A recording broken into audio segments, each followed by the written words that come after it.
asalaamu calaykum waraxmatullaahi wabarakaatu. kusoo dhawaada barnaamijkeena. xalaqadan waxaan uga hadli doonaa dad lagu magacaabay dhiirigeliyaasha ama macallimiinta nolosha oo noocyo badan isugu jira, kuwaas oo sheegta inay dadka baraan sida loogu noolaado nolol guulaysatay oo farxad leh. dadkaas oo ah dad aad loo dhegaysto, bixiyana talooyin aad muhiim u ah, laakiin mararka qaar bixiya talooyin marin habaabin ah, kuwaas oo qofkii aan iska hubin uu ku lumi karo. talooyinka raggaasu dhiibaan aad ayaa laysula wadaagaa, luuqado badan ayaana lagu tarjumaa, ayada oon la baarinna wixii ka run ah iyo wixii ka been ah ayaa aad loogu dhaqmo. dhiirigeliyaasha qudhooda ayaad u moodaa inay qaarba qaarka kale kasoo minguuriyeen, qaarkoodna laga yaaba inay luuqad kasoo tarjumaan oo mid kale ku turjumaan una ekaysiyaan inay ayaga ka timid. haddaba waxaan doonaynaa inaan maanta eegno waxyaalaha ay ku saxan yihiin. marar kale ayaan ka hadli doonaa, laakiin maanta waxaan ka hadlaynaa waxyaabo badan oo qaladaad ah oo dad badan ku lumeen, siiba dhallinyarada, kuwaas oo laga soo xigto raggaas sheegtay inay macallimiin ka yihiin sida loo noolaado. haddaba waxaan doonayaa in aan idinla wadaago adiga tobaneeye tusaale oo nimankaasu ay ku qaldan yihiin.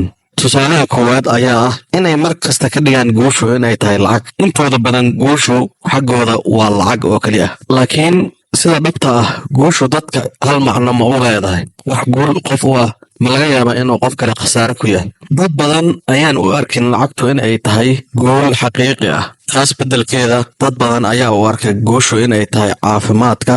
qaar ka mid ah oo jiran ama xanuunsan waxa ay u tahay caafimaadka. dadka qaar oo miisaankoodu saa'id yahay waxa ay guusha u arkaan inay iska dhimaan miisaanka.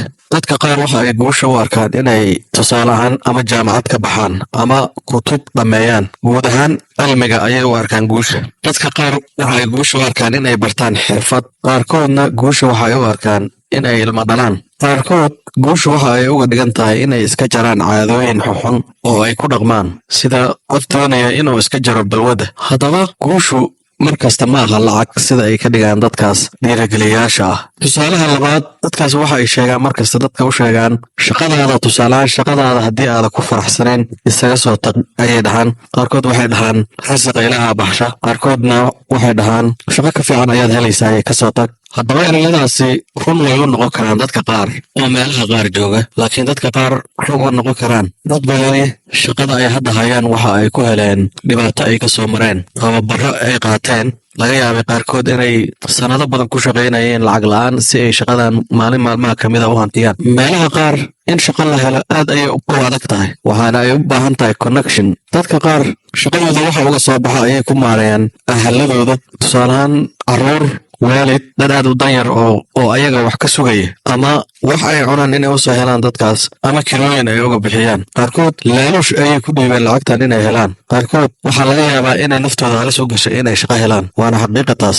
dhanka kale haddii aan ka fiirino, xaggee lagu arkay qof shaqadiisa ku faraxsan? meeqa qof ayaad aragto shaqadooda ku faraxsan oo dhahaya maasha allah shaqo aan ku faraxsanahaya? aad ayay u adag tahay. wadamada qaar oo weliba shaqadooda ay ka fududahay meelaha qaar ayay dadku 85% aysan ku qanacsaneen shaqooyinka ay hayaan. waxaad arkaysaa dadkaas macallimiinta ah oo dhahaya shaqadaada 3 saac la soo galayo lagana baxayo 11 saac, waxba kama faa'iiday siday isaga tootag. laakiin xaqiiqda waxa ay tahay dad badan 3 saac ilaa 11 saac ma shaqeeyaane.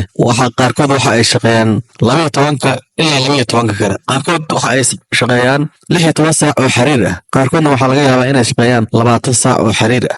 marka hadalkaas waxa uu dhacayaa, hadalkaasu dadka dhan kuma wada socdo. waxa uu ku wada socdaa dad qaas ah oo meel qaasa jooga. dadkaas ayuu agtooda ka shaqaynayaa. laakiin dadka qaar saas uma fududa. wadamada qaar inaad shaqo hesho ma fududa. qaarkood shaqo lacag fiican lagaa siinaya inaad hayso ma fududa. dadka qaarna waxa ayba ka shaqeeyaan shaqooyin naftooda halis ku jirto si ay ahalkooda ay wax ugu soo helaan. tusaalaha saddexaad ayaa ah hebel meel eber ayuu ka soo bilaabay, adigana meel eber waad ka soo bilaabi kartaa. ama dad hadlaya oo odhanaya, tusaalehaan waa dad la yaqaano ahaana oo odhanaya eber ayaan ka soo bilaabay oo hooyaday ayaan $300,000 ka daynsaday. dad badanna $300,000 noloshooda dhan ma arkaan iyo waalidkood midna. midba wuxuu ku leeyahay aad baan u soo dhibaatooday oo markaan shirkadaas bilaabayay xafiiskayga ayaan seexan jiray. waa nin xafiis leh. qaarkood waxay ku leeyihiin intaasoo bilood ayaan gaarigayga dhex seexanayay. marka waad qiyaasi kartaa qofka uu ka hadlayo waa qof wax bilaabaya, laga yaaba inuu $100,000 haysto, gaari haysto, xafiisna haysto, ayaa waxaa ku leeyahay eber ayaan ka soo bilaabay. taas macnaheedu waxay tahay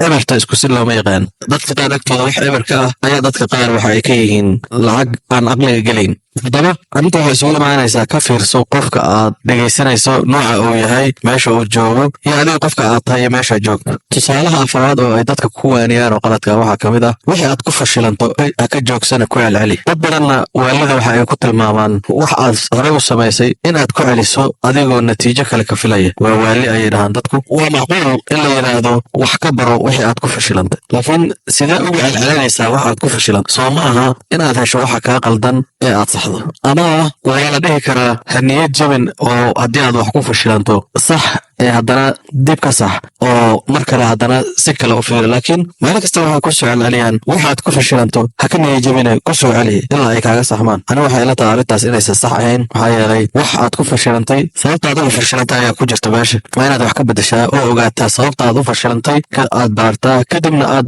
saxdo. mararka qaar waxaa laga yaabaa inaad haysatay hal fursad, halkaas fursadna aad ku fashilantay, lagana yaabo in aan fursad kale dib kuu soo marin. tusaalaha shanaad oo ay dadka u sheegaan waxay dhahaan ha ka welwelin waxa dadka kale ay kuu maleeyaan. macnaha ummadda ilaahay haddii ay u haysato inaad tuug weyn tahay wax macnaa ma leh haddii aadanba tuug ahayn adiga. laakiin aniga waxaan kuu sheegayaa in ay jiraan wax loo yaqaano sumcad. sumcaddaas oo ah mujtamaca dhexdiisa waxa lagaaga yaqaan inaad tuug tahay, inaad beenlow tahay, inaad qaa'in tahay, inaad dilaa tahay. oo ma waxaad leedahay haddii dadka dham ay u maleeyaan inaad dilaa tahay wax macnaa ma leh haddii aadanba dila ahayn. tusaalaha lixaad, hebel haddii uu sameeyey adigana waad samayn kartaa. arrintaas waxaa isleeyahay waa qalad weyn, waa mid ka mid ah qaladaadka ugu waaweyn ee dadka dhallinyarada loo sheego. hebel hadduu sameeyey waad samayn kartaa. adigu hebel ma tihid, hebelna adiga kuma aha. wixii uu sameeyey wax ka fiican ayaad samayn kartaa, waa sax. laakiin jidka uu maray inaad marto kuma qasbanid, waa inaad martaa jid adiga kuu qaasa ah. qasab ma aha hebel waxa uu ku fiican yahay inaad adigana ku fiican tahay. wax ka duwan ayaad ku fiicnaan kartaa.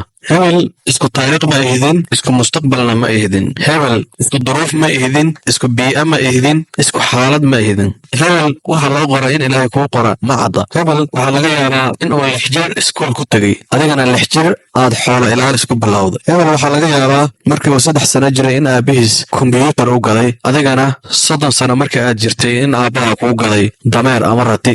hebel 20 sano ayuu wax baranayay, adigana 20 sano duurka ayaad ku jirta oo hadda ayaad magaalo soo gashay. taas macnaheedu waxaa waaye hebel waa hebel, adigana adiga ayaa tahay. sida aad wax u qaban karto iyo meesha aad wax ka qaban karto inaad ka qabato, inaad qiimayso duruufahaada, fursadahaada iyo caqabadaha ku hortaagan inaad qiimayso oo halkaas kasii wado. tusaalaha sideedaad, hamigaadu wax weyn waa in uu ahaadaa mar kasta ayay ku leeyihiin. xaqiiqda jirta ayaana waxay tahay waxaa jira la yidhaahdo tillaabooyinka horumarkaas oo aan laga boodi karin qaarkood. cunug 10 jir ah maanta haddii uu damco inuu noqdo 20 jir noqon karo waa inuu soo mara 11, 12 ilaa 19, marmarka qaarna horumarku iyo guushu waa sidaas. waa inaad tillaabooyin yaryar soo qaadid si aad u gaarto tillaabooyinka waaweyn. laakiin waxay ka bilaabayaan meel sare ka bilow, taas oo inta badan aan ahayn wax realistic ama wax xaqiiqo ku dhisan. tusaalaha 9aad, waxaa rabta niyeyso ee dabakac kuna dadaal waad helaysaay. inta badan arrintaas waa sax, laakiin mararka qaar sax ma aha. mararka qaar dadaalka keliya macno ma keeno, mararka qaarna niyadda wanaagsan